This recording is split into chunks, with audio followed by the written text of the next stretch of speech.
감사합니다. 우리 하나님 말씀 야고보서 1장 15절 우리 함께 보시겠습니다. 야고보서 1장 15절 찾으셨으면 우리 다 같이 봉독하시겠습니다. 욕심이 잉태한 즉 죄를 낳고 죄가 장성한 즉 사망을 낳느니라. 우리 다시 한번 봉독하겠습니다. 욕심이 잉태한 즉 죄를 낳고 죄가 장성한 즉 사망을 낳느니라. 아멘. 네, 한 주일 동안 여러분 어떤 감정으로, 어떤 마음으로, 어떤 기분으로 여러분 사셨습니까?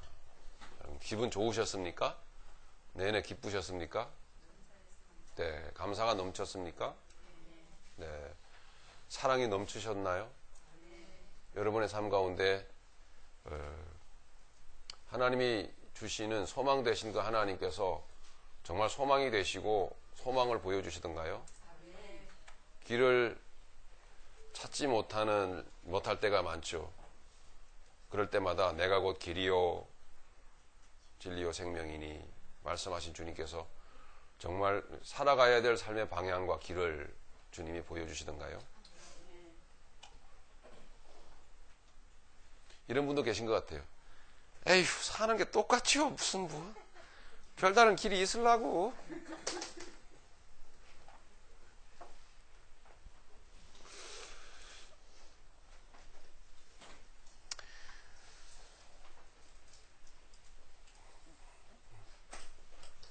네, 시편 그 51편 여러분 주보에 보시면 제가 그 설교 내용을 그냥 요약해서 이렇게 올려놓고 합니다.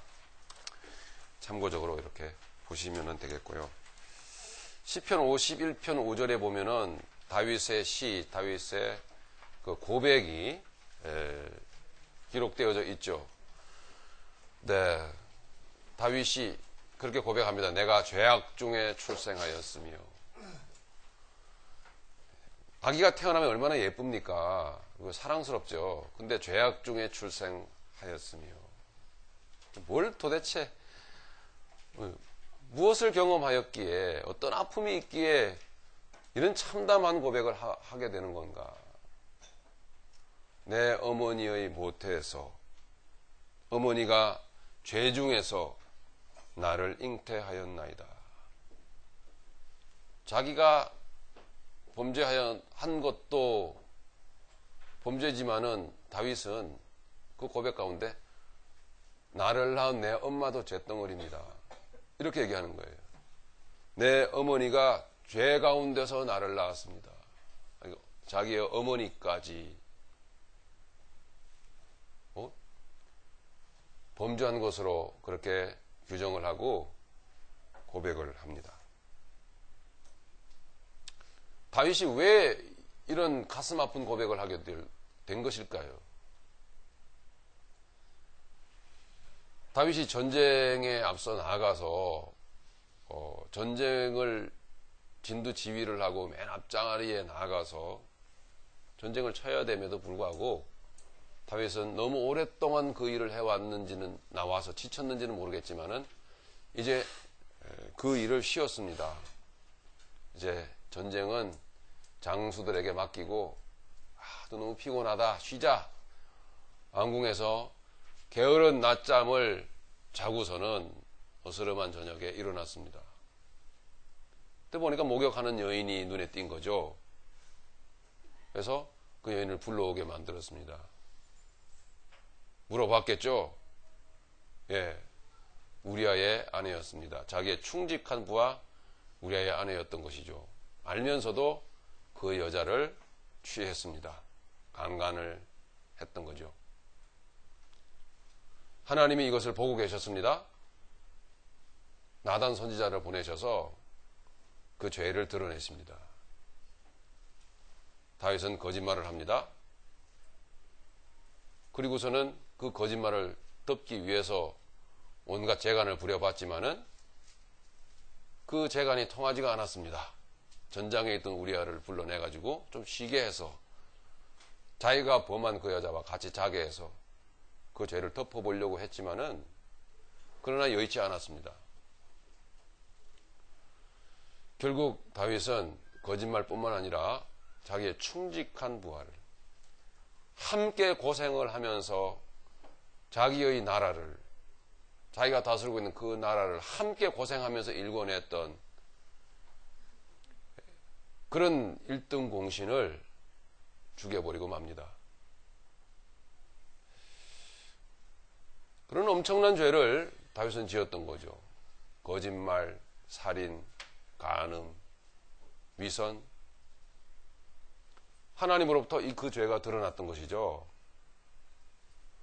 그래서 다윗이 그 죄가 드러난 그 아픔 때문에, 그 고통 때문에, 고통에 못 겨워 그 아픔을 외면하지 못해서 고백한 내용이 시편 51편 5절에 나와 있습니다. 내가 죄악 중에 출생하였으며 내 어머니가 죄 중에서 나를 잉태하였나이다.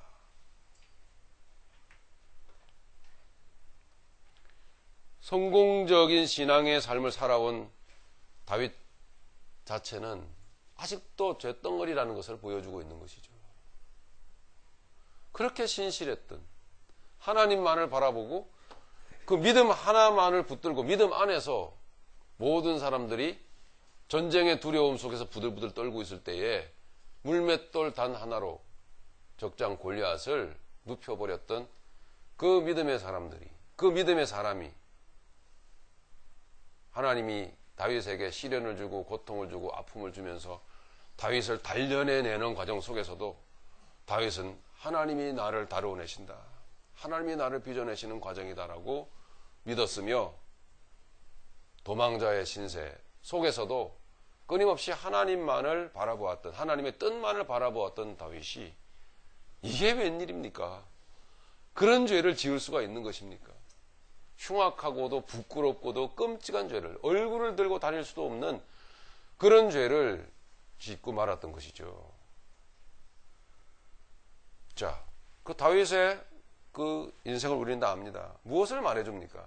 아직도 다윗은 죄덩어리에 불과하다. 그런 것이죠.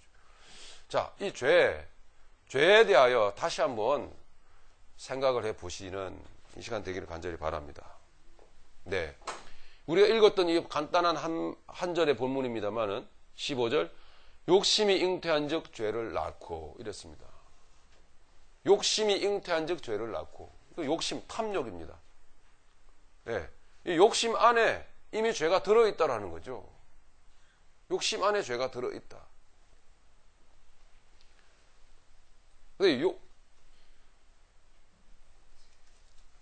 그래서 죄가 들어있는데 그 죄가 차곡차곡 쌓인다, 인생 속에서.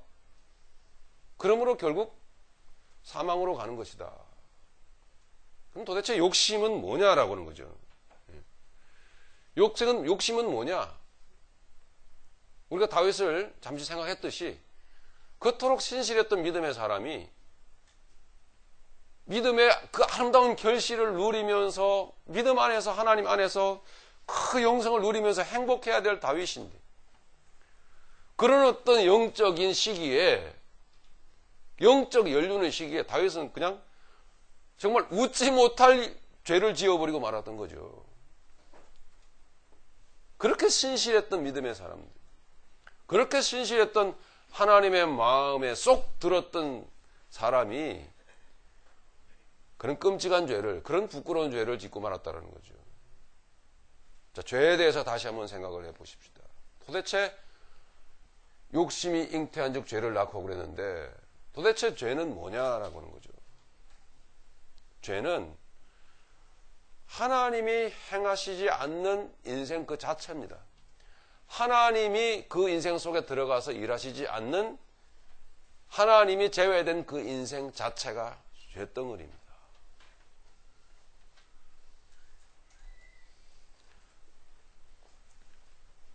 즉 하나님이 일하시지 않는 그 자체가 죄인데, 하나님은 일하시고 저도 일하고 여러분들도 일하시죠. 하루하루를, 삶을 그렇게 살아갑니다. 생활 속에서 우리는 그 삶을 하루하루 자기의 각자 해야 될 일을 하고 있습니다. 그런데 하나님만이 행하시는 그 일만이 의를 이루고 선을 이룬다라는 것이고, 다윗의 모습을 통해서 보면 하나님이 아닌 그 인생은 곧 욕심이며 죄다라는 것이죠. 다윗의 인생 가운데서 선한 일이 많이 나타나고 아름다운 일들이 많이 나타났다는 것은 그 인생 속에 하나님께서 주인 되셔서 일하셨다라는 것을 의미하는 것이겠죠.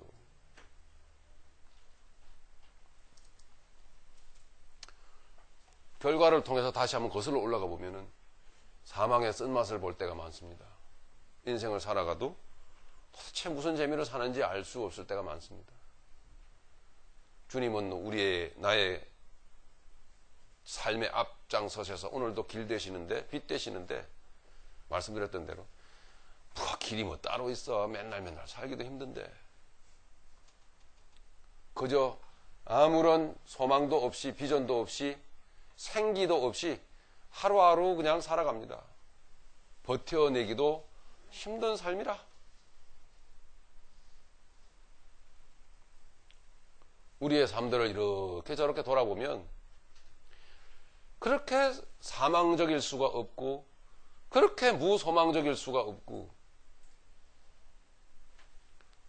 그렇게 사랑 아닐 수가 없습니다. 웬 아픔들이 그래 많은지, 웬 무소망이 그렇게 많은지, 웬 체념이 그렇게 많고, 웬 고통이 그렇게 많은지. 오늘 우리 김 전사님 나오셔서 말에 대해서 말씀해 주셨는데, 웬 상처들이 그렇게 많은지. 그 상처에 대해서 종종 말씀을 드려왔습니다만은, 상처받을 일이야 세상에 가득 찼죠? 그런데 하나님이 그 인생 가운데 들어오셔서 주인 되셔서 일하는 인생은 절대 상처받지 않습니다. 하나님께서 친히 주인 되셔서 보호하실 뿐만 아니라 모든 상황을 영적으로 이해시키거든요. 모든 상황을 영적으로 이해시켜 주시기 때문에 사실 상처라고 하는 것이, 고통이라는 것이 알고 보면 이해가 안 돼서 오는 거예요. 일단은 부딪혀 오고 이해가 되면 그 문제에서는 자유해 버리거든요.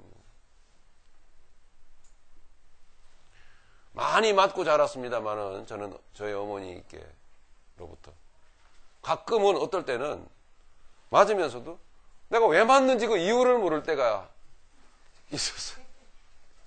그러면 맞는 것, 그 회초리가 아픈 것이 아니라, 그것이 아픈 것이 아니라 내가 왜 맞는지를 모르는 그 궁금증이 더 나를 아프게 만들어요.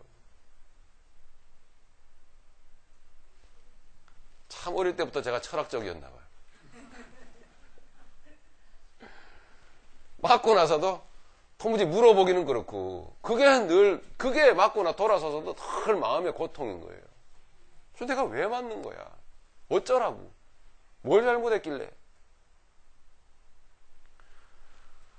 그때마다 나는 다짐을 했습니다. 빨리 크는 수밖에 없다. 우리 어린 자녀들 그런 생각도 많이 해요. 딱 빨리 어른 돼야지.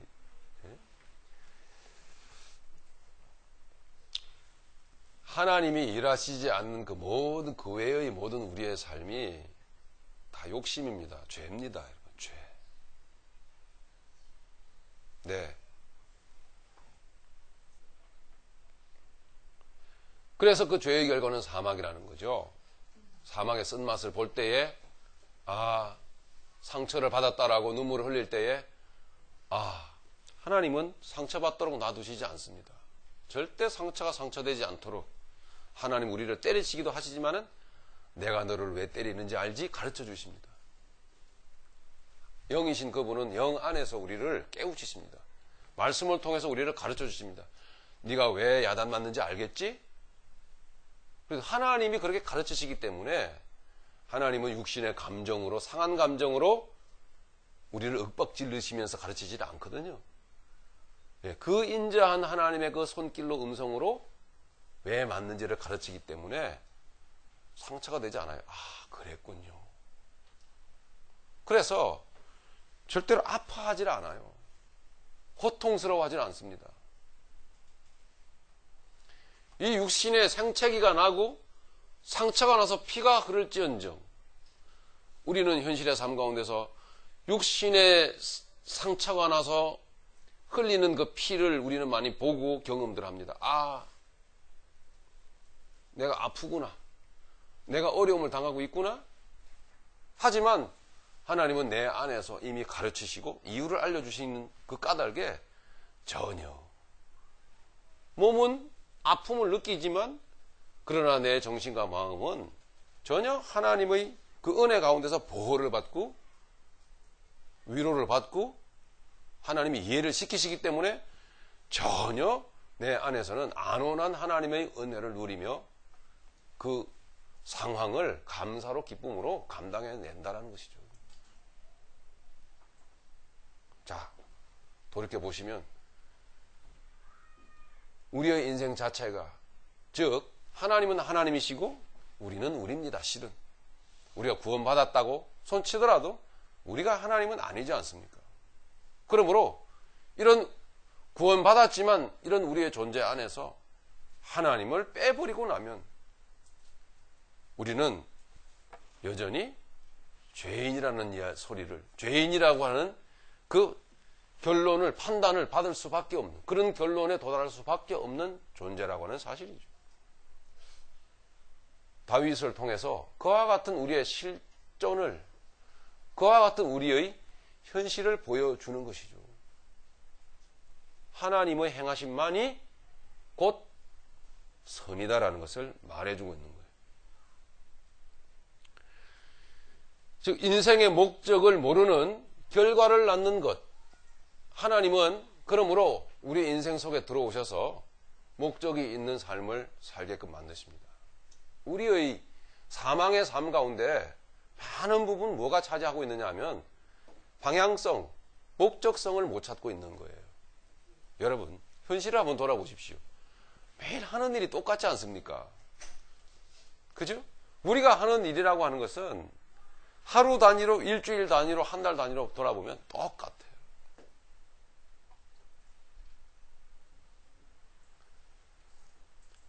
그것은 우리의 인생의 목적이 될 수가 없습니다.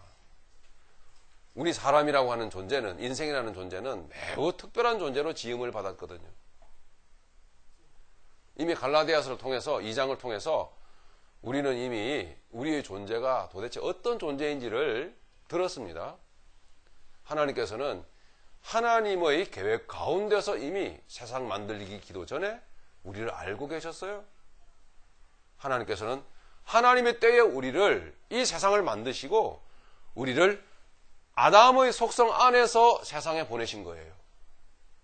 그래서 그를 죄인이라 그렇게 부르는 것이죠.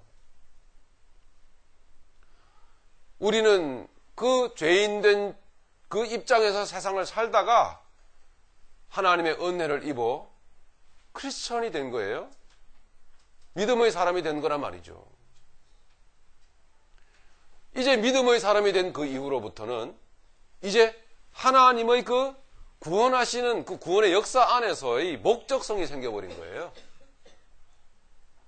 하나님은 나를 이 세상 가운데서 두시면서 하나님 아버지의 성품을 닮아가도록 하나님 그 목적을 가지고 지금 우리의 인생 가운데서 일하시는 것입니다. 하나님의 형상으로 우리를 빚으시고 우리를 만들어 가실 목적으로 이 세상에 우리를 두고 살게끔 하시는 거예요. 자, 단순히 경제활동하면서 경제활동만을 하면서 허겁지겁 살아가는 인생 가운데서 찾아볼 수 없는 것이 뭐냐? 내 인생 속에 두신 창조주 하나님의 크신 뜻. 이것이 없는 거예요. 그저 경제활동을 하루하루 하기도 바쁜 거예요. 인생의 존재가 뭔지, 왜 사는지에 대한 철학적인 질문을 던지면 아무런 대답을 못해요. 아유, 피곤해. 살기도 바쁜데. 아유, 새벽교회 갔더니 맨날 이상한 소리만 하고 어려워서 못 듣겠어. 머리 아파서. 좀 쉽게 말할 수 없나?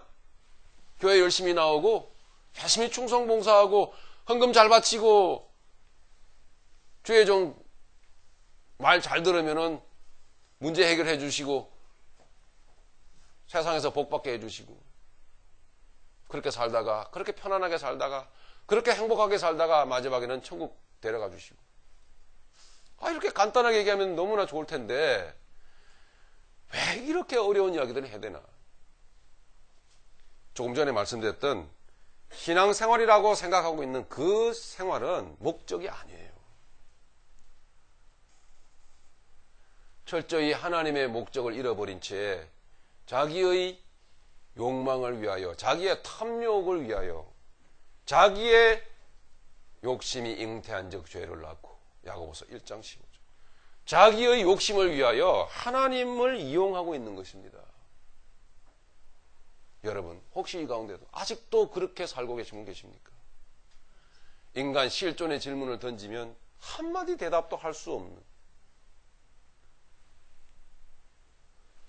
아직도 그렇게 종교 생활에 치우쳐서 인간 존재의 본질을 향한 길, 인간 존재의 본질에 두신 하나님의 뜻을 전혀 알지 못하고 무관심한 채 인생을 단순한 경제 활동에 머물러서 살아가고 계시는 분들이 계십니까? 주일에 교회 오는 것도 그 중에 한 파트일 뿐인 거예요. 그런 분들은. 얼른 끝나고 돌아가서 아니요. 예배 드리면서도 어떤 분들은 핸드폰에 신경을 쓰시는 분들 있죠. 전화 올 때가 있는데 10년을 제가 참았는데요. 아직도 그 문제는 해결이 안 돼요. 좀 끄십시오. 예배 드릴 때만큼은. 웃을 일이 아니라 이제 끄시는 분들 계시네요. 무엇을 말해주냐면 그게 내 인생의 목적이 되어 있는 거거든요. 경제활동.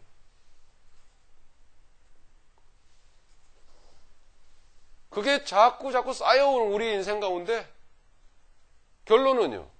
무목적성의 삶을 사는 거예요. 그게 사망입니다. 존재를 향한 하나님의 그 목적을 바로 알고 살 때에 여러분 어려운 문제를 당하거나 힘드는 일을 당해도 내 존재를 향한 하나님의 목적은 결코 훼손되지 않거든요. 영원하거든요. 그 날마다 하나님은 믿음의 사람에게 그 존재에 두신 목적을 살찌워 가시거든요. 그렇기 때문에 그 사람은 항상 부유한 사람이라 외부적인 현실적인 문제와 사건 속에서도 절대 그 마음이 흔들리지 아니하고 목적성 있는 인생을 살아가더라는 거죠.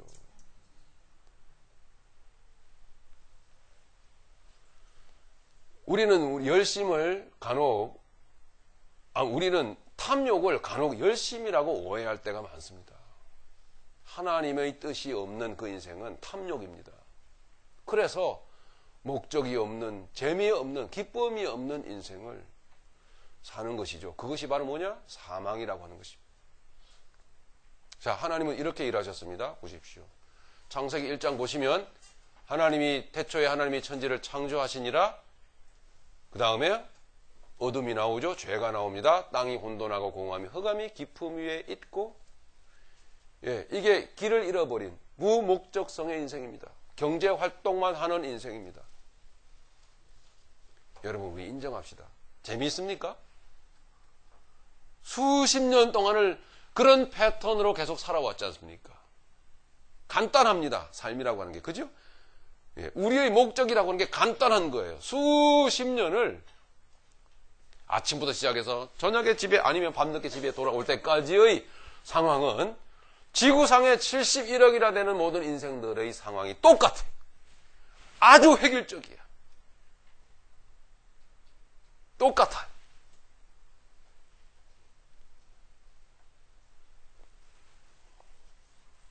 그 인생 가운데 더 이상의 기쁨은 없다라는 것 인정하십시다.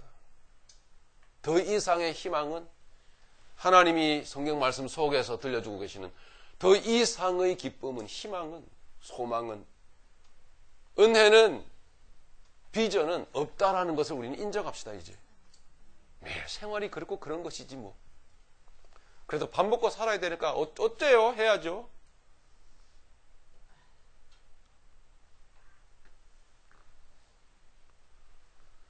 하나님께서는 그런 우리 인생의 죄를 실존을 밝혀주십니다. 아직까지 인간이 사람이 지어지기도 전인데 이미 하나님은 죄를 흑암의 존재를 죄의 존재를 이미 두셨습니다.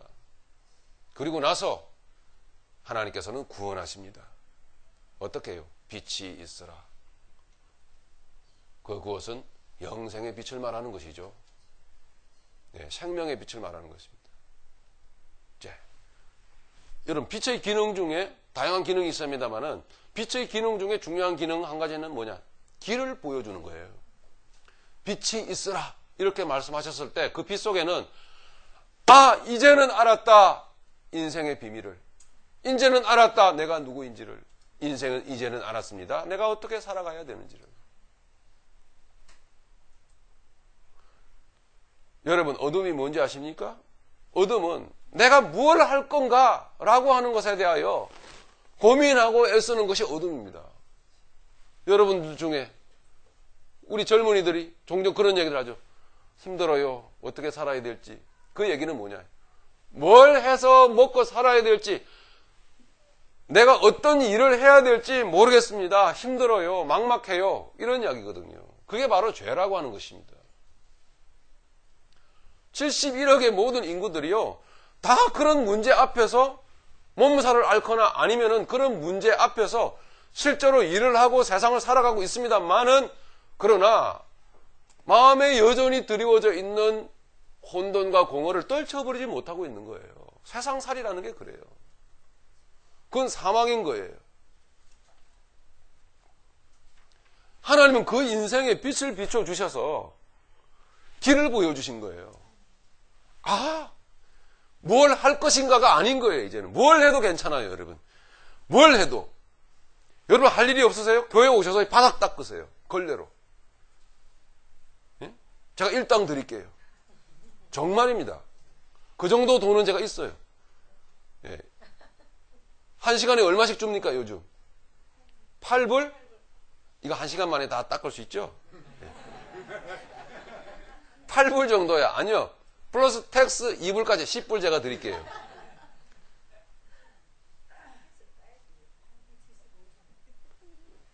까는 게 아니라 붙여주는 게 하늘나라의 법칙입니다.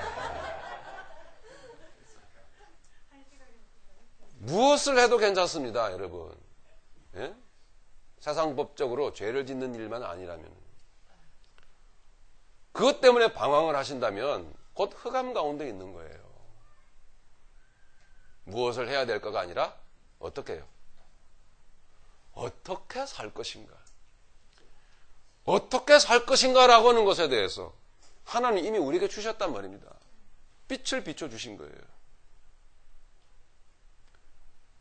그래서 어떻게 살 것인가라는 그 질문에 대해서 답을 가지고 하나님의 말씀 안에서 하나님의 뜻 가운데 답을 가지고 살아가게 된 인생이 곧 구원받은 인생입니다. 어떤 직업에 종사해도 상관이 없어요. 그 사람은 항상 싱글벙글. 그 사람은 항상 기쁨. 그 사람은 항상 말할 게 있어요. 인생 가운데 꺼내놓을 게 있단 말입니다. 나 어떻게 살아가요? 나 이렇게 살아가요. 할렐루야. 예.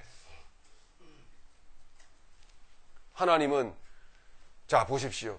흑암을 걷어내시면서 흑암 가운데 빛을 비추시면서 그때부터 하나님은 용이 주도하게 하나님은 일해 나가신 것을 우리는 창세기 1장을 통해서 보시지 않습니까? 하나님은 빛으로부터 시작해서 착착착착 자기의 일을 진행해요. 조금도 흔들림이 없이, 조금도 주저함이 없이 하나님은 여섯째 날까지 하나님은 철저하게 하나님의 발걸음을 옮겨 가셨단 말입니다. 그 하나님의 창조 역사와 함께 창조 역사 같이 구원받은 믿음의 사람들도 조금도 흔들림이 없이 이 현실을 살지만 그 어떻게 살 것인가라는 질문에 대한 답을 가지고 이 세상을 주님이 여세 동안 세상을 창조해 나가셨던 것처럼 인생을 그렇게 조금도 흔들림이 없이 인생을 복되게 살아갈 수 있다는 거예요.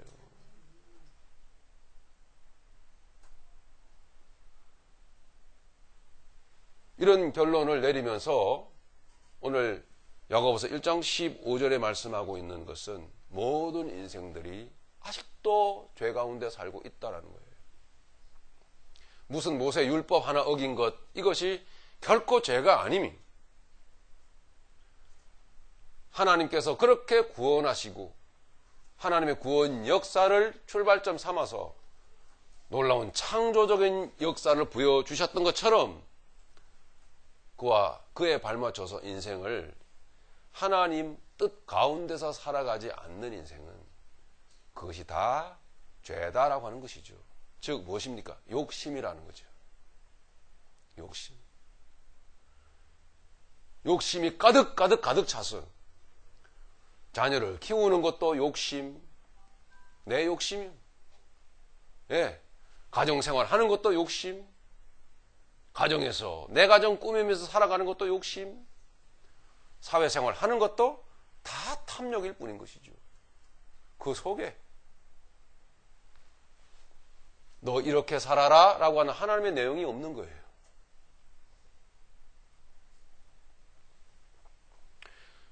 누가복음 여러분 12장 13절로 21절 보시면은 인생에 베푸신 하나님의 뜻을 무시한 채, 하나님의 뜻이 무시된 채 자기 의지와 노력으로 인생을 산 사람의 한 사람의 전형이, 그런 사람의 전형이 소개되어지고 있습니다. 누가복음 12장 13절.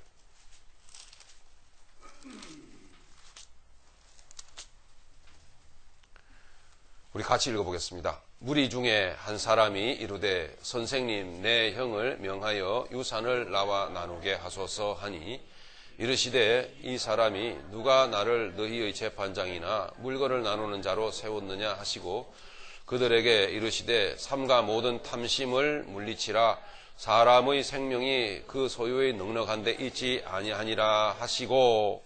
네, 15절까지 읽겠습니다. 네, 예수님을 주위에 많은 무리들이 따라다녔는데 무리 중에 어떤 한 사람이 예수님께 달려나와서 이런 질문을 해서 이런 청을 드렸습니다. 내 형을 명하여 유산을 나와 나누게 하소서 하니. 당시의 상황에서는 형과 동생의 유산이, 아버지의 유산이 분배될 때 형은 3분의 2, 동생은 3분의 1 이런 식으로 분배가 되었어요. 그런데 이 형이 3분의 2만 갖는 것이 아니라 동생 목까지 3분의 1까지 홀랑 다 가져가 버린 거예요. 이 동생은 얼마나 억울하겠어요. 너무나 동생은 속이 상해가지고 이 불공평한 처사 때문에 이 문제를 해결해 달라고 예수님께 나온 거예요. 보아하니까 아주 훌륭한 분 같아서 저분 같으면은 나의 억울함을 해결해 주시겠구나 하고서는 청을 드린 거죠. 예. 내 형을 명하여 유산을 나와 정직하게 나누게 하소서 하니 예수님 같으면 아니 상식적으로 보면 그걸 해주셔야죠. 그죠? 이 동생은 억울한 겁니다. 지금. 그런데 예수님이 이 동생에게 이 불만을 갖고 있는 이 한 친구에게 말씀하신 것은 정말 어처구니 없는 말이었습니다. 너 욕심을 버려라 이렇게 말하는 거예요. 아니 내가 나 억울하다고요. 삼가 탐심을 물리쳐라. 사람의 소유가, 사람의 행복이 그 소유에 넉넉한 데 있는 것이 아니다. 너 그런 문제 갖고 나한테 오지 마라. 이깁니다. 자, 여기에 벌써 답이 나오죠? 예. 우리는 세상 가운데서 이렇게 지극히 상식적이고, 지극히 윤리적이며, 지극히 도덕적인, 혹은 지극히 교양적인, 이런 차원에서 우리는 나름대로 잘 살아갑니다, 인생을. 이 한 청년처럼 말이죠. 근데 하나님은 그런 사람들에게 뭐라고 말씀해요? 너는 탐욕을 부리고 살아가고 있다.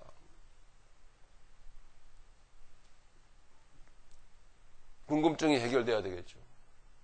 왜 그렇게 하셨는지. 자, 이미 우리는 답을 알고 있습니다.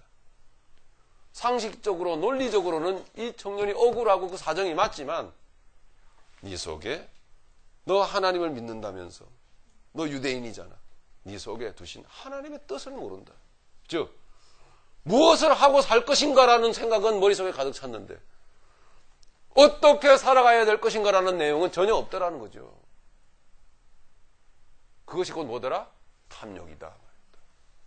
놀라셨습니까? 여러분 얼마나 욕심 부리고 사십니까? 결국 그러니까 그게 죄인 것이고, 그러니까 결국은 사망의 쓴맛을 보고 살 수밖에 없는 거예요. 그렇게 살기 때문에 나 상처받았다고, 나 속상하다고 이런 말들을 하고 살 수밖에 없는 거죠.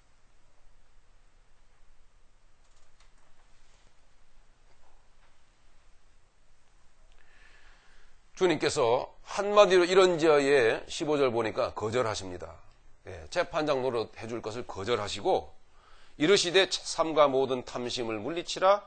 사람의 생명이 그의 소유의 넉넉한 데 있지 아니하니라 하시고, 비유로 한 말씀 더 하십니다. 그들에게 말하여 이르시되 한 부자가 그 밭에 소출이 풍성하며 심중에 생각하여 이르되 내가 곡식 쌓아둘 곳이 없으니 어찌할까 하고, 또 이르되 내가 이렇게 하리라. 내 곡간을 헐고 더 크게 짓고 내 모든 곡식과 물건을 거기 쌓아두리라. 또 내가 내 영혼에게 이르되 내 영혼아 여러 해 쓸 물건을 많이 쌓아두었으니. 뜨끔뜨끔들 하시죠. 평안히 쉬고 먹고 마시고 즐거워하자 하리라. 노후 대책 얼마나 하셨습니까?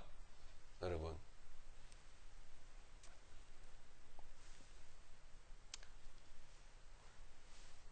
노후 대책 전혀 못하고 계시는 분들은 행복한 모습으로 저의 얼굴을 바라보고 계시네요. 적어도 이 부분만큼은 자유합니다. 할 게 없는데. 즐거워하자 하리라 하되, 도대체 설교를 뭘 하는지 저도 모르겠네요. 2절 20절 하나님은 이르시되 어리석은 자여, 오늘 밤 내 영혼을 도로 찾으리. 누가? 내가, 하나님께서 데려가시겠다라는 거예요.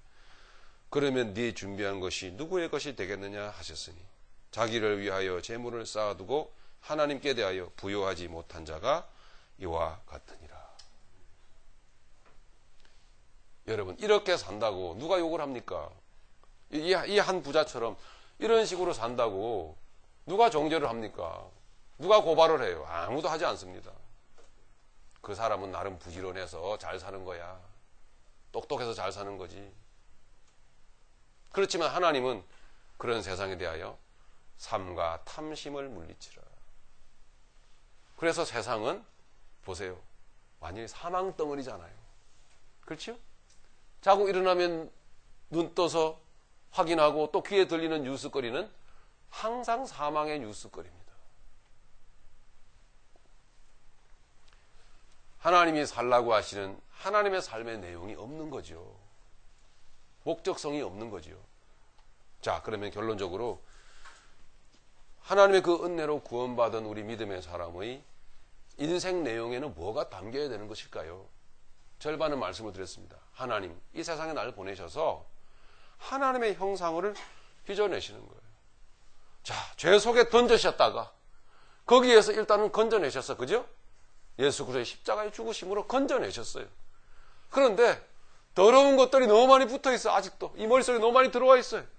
인생의 사고방식이 아직 떨어지지가 않았어요. 하나님은 그런 내용들을 뜯어내시는 거예요. 벗겨내시는 거란 말이죠. 예, 이게 하나님이 하시는 일이에요. 인생 살면서 우리 이런 내용을 가지고 아버지 감사해요. 사건 만날 때 아버지 감사합니다. 그가 열심을 품고 인생을 살아가는 것은 탐심이 아닌 거예요. 소망 가운데 열심을 품고 삶을 살아가는 것이죠.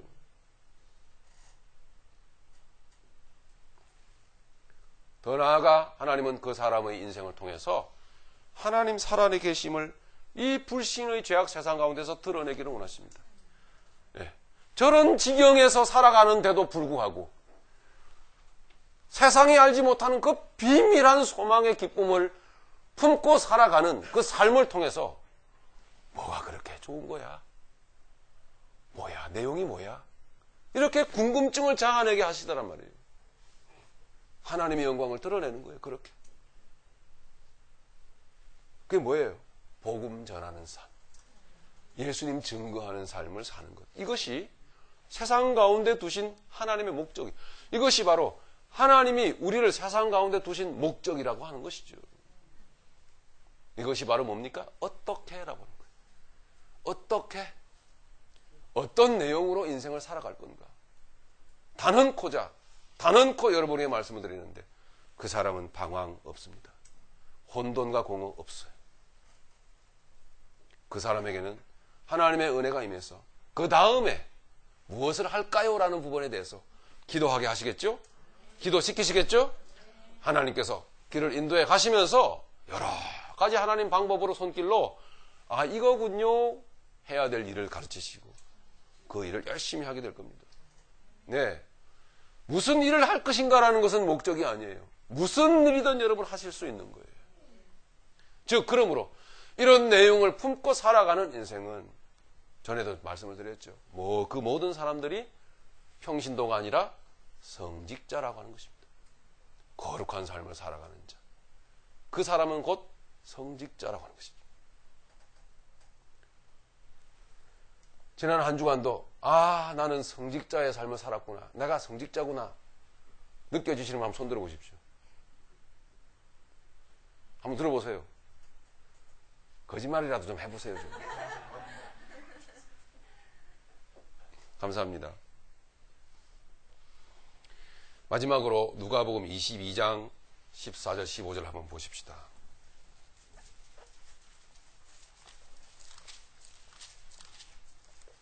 누가복음 22장 14절 15절.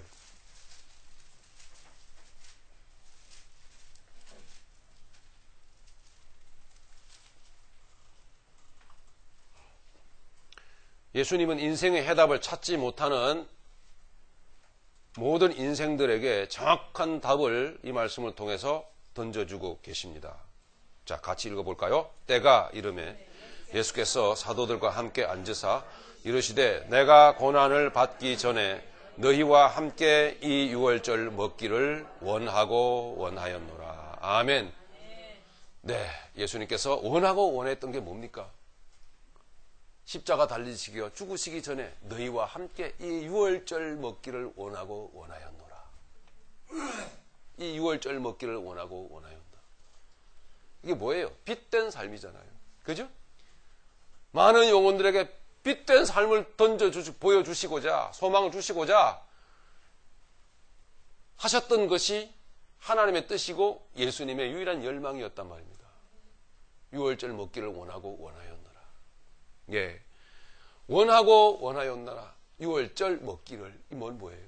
아버지 하나님의 그 뜻, 예, 길을 모르는 영혼들에게 길을 보여주시고자 하는 아버지 하나님의 그 뜻을 이루는 것이 유월절 아니에요. 예, 그것을 먹기를 원하고 원하였다는 거죠. 그리스도 안에서 살아가는 여러분들이 원하고 원해야 될 게 뭡니까? 유월절 먹기를 원하고 원하는 것. 그것이 곧 빛입니다. 그것이 곧 어떻게 라고 하는 질문에 대한 답이에요. 여기에 쓰인 헬라어 원어가 에피두미아라는 말인데요. 에피두미아라는 말인데요. 에베소서 2장 3절에도 그대로 쓰고 있어요. 에베소서 2장 3절에 잠시 한번 보시죠. 똑같은 내용의 말을 에베소서 2장 3절에서 쓰고 있습니다. 찾았습니까? 같이 읽겠습니다. 시작. 전에는 우리도 다 그 가운데서 우리 육체의 욕심을 따라 지내며 육체와 마음의 원하는 것을 하여 다른 이들과 같이 본질상 진노의 자녀이었더니 육체와 마음의 원하는 것이라고 할 때 이 원하는 것이 에피두미아, 똑같은 말입니다. 자, 우리 인생도 원하고 원하는데 육체와 마음이 원하는 것을 원하고 원하는 거예요. 그랬더니 결론은 뭐더라? 본질상 진노의 자식인 거예요. 자, 답이 분명히 나오죠. 무엇을 원하고 원해야 되는지. 무엇을 원하고 원해야 되는지. 골로새서 3장 5절에 보니까 땅에 있는 지체를 죽이라. 곧 음란과 부정과 서욕과 악한 정욕과 탐심이니. 뭘 원하느냐 말이에요. 이 탐심이라는 단어 속에 들어있는 내용이 뭐예요? 우리의 인생 전체.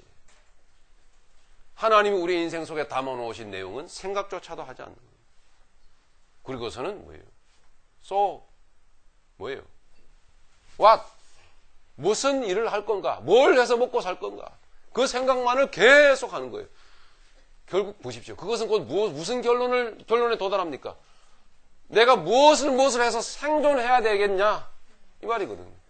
여러분 슬프지 않습니까? 우리 믿음에 구원받은 믿음의 사람이 생존에 목매고 살아야 됩니까, 여러분? 그것이 어떻게 구원받은 자의 삶이라고 말할 수가 있겠어요? 내용의 삶에 질이 있어야죠, 질이. 그것을 주님은 보여주셨던 거예요. 누가복음 22장에.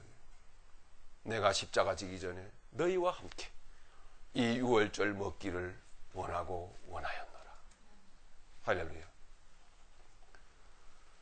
그리고 나서 골로새서 3장 5절에 그렇게 적고 나서 탐심이니 탐심은 뭐라고요? 우상 숭배니라. 자, 무섭죠?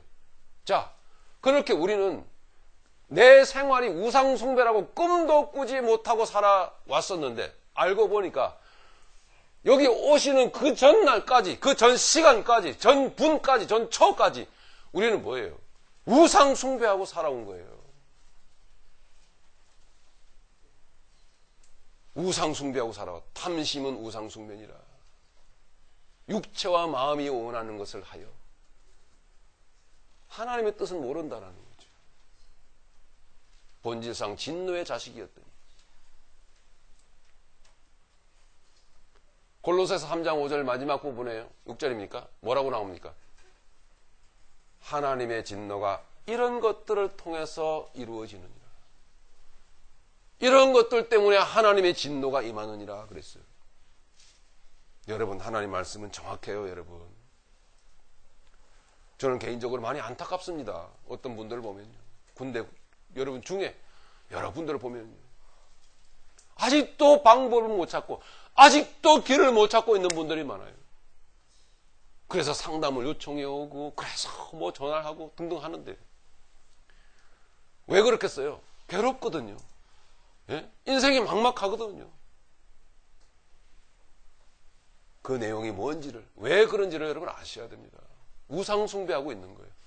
이 예배 자리에 나와 있어도 계속 우상숭배의 마음을 갖고 있는 거예요. 계속 어떻게 하면 이 문제를 좀 넘어갈까? 어떻게 하면 이 문제가 좀 해결받을까라는 생각밖에는 없는 거죠. 어떻게 하면 좀 생존할까? 라는 생각밖에는 없는 거죠. 아, 내가 흑암을 가로시고 빛을 세상에 던지신 후에 하나님은 조금도 주저함이 없이 하나님의 세계의 창조 역사를 향해서 달려나가셨구나. 나도 그래야 되는구나라는 것을 알지 못하고 목적 아닌 것을 향해서 달려왔구나. 그와 같은 깨달음이 부디 여러분들에 있길 바라고 믿음으로 열심히 달려가시는 여러분들, 예수님께서 누가복음 22장의 말씀에 보여주셨던 것처럼 끊임없이 여러분의 심령 가운데서 유월절을 먹기를 원하고 원하는 마음으로, 유월절 먹기를 원하고 원하는 마음으로 달려가시는 여러분 되시길 바랍니다. 결론은 그리고 보니까 뭐예요? 예수님만이, 예수님의 열심만이, 예수님의 행위만이 선하신 거예요. 돌아보니까 우리의 열심과 행위는 그것이 악한 일이었으며 죄였으며 탐욕이었으며 그것이 우상 숭배였음도 꿈에도 모르고 살아왔던 것이죠. 부디 여러분의 일상 속에 하나님의 어떻게 라고 하는 그 내용이 담겨지길 바랍니다.